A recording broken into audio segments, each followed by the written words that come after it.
This is the sound of peace, the sound of healing, and the sound of wellness. It helps to relax you. It's a calming thing, just like listening to water. It's also a calm and peaceful afternoon in this Northside Milwaukee neighborhood. We could walk through the neighborhood today, a neighbors away. I love my neighbors. But Camille Mays will also tell you Sherman Park needs more love. Within the last week, we had gunshots. They were like literally on our block. And I think it's traumatizing. It's real triggering. It's scary when you hear them so close. I can't even look at the news. It was just story after story after story. And really, it's a citywide problem. You drive through a neighborhood and you see memorials all over the place. Who wants to invest in the neighborhood? Those memorials planted an idea for change. I started it in 2015. It was around the time that the homicides had shot up. To counter bullets with blossoms. I wanted to bring life to our community. Hope, a little bit, because we're hopeless. In what she calls Peace Garden Project Milwaukee. It was a thought to offer flowers and to plant them at the site of a memorial. And that's just a kind gesture I wanted to do for the families. Turning temporary memorials into permanent gardens.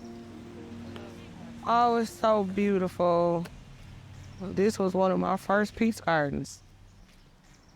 No farewell words were spoken, no time to say goodbye. You were gone before we knew it, and only God knows why.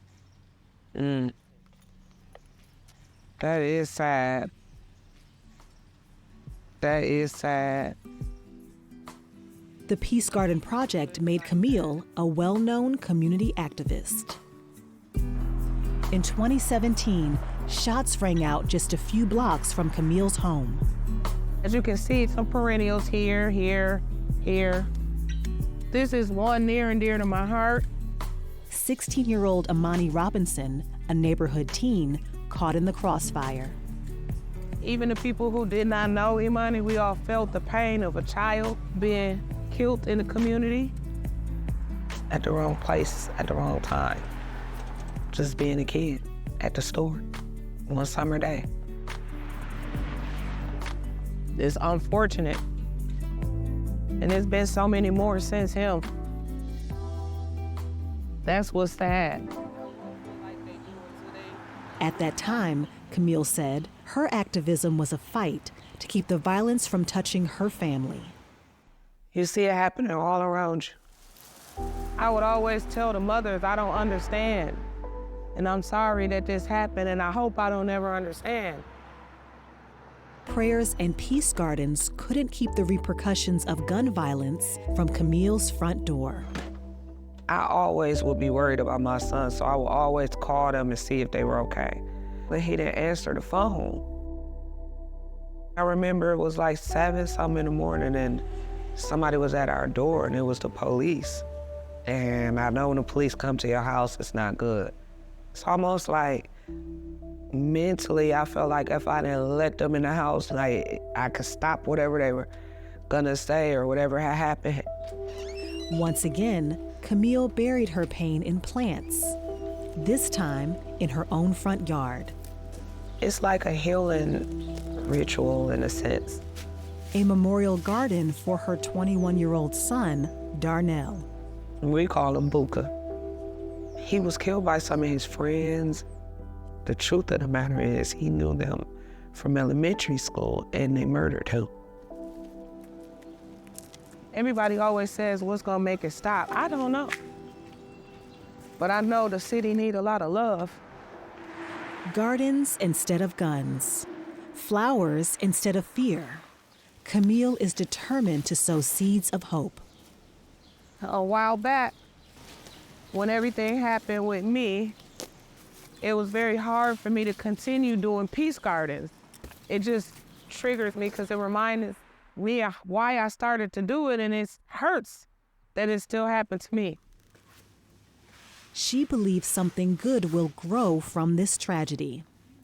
People are like, how could something positive happen out of that?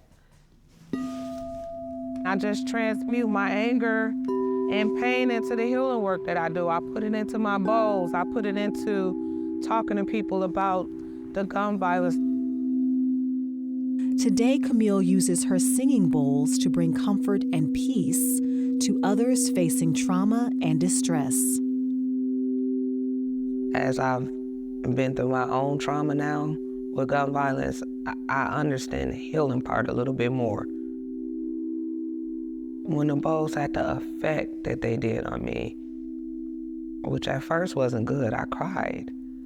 I said, this is not what it said it was gonna do for me. Why am I crying like this? But that was the release. That was all of that trauma, that pain, that tension, just all of that sadness in me that I had been holding inside. Because that was my experience, I wanted to share that with other people. She dreams of getting a bus to travel and offer sounds that soothe the soul. Camille's saving grace is finding power in her purpose. I just hope that my story inspires people. That's what motivates me. I'm not the only one, but this is my story. I just didn't want to be just another person. I wanted to leave my mark in the world and for it to mean something. That's all.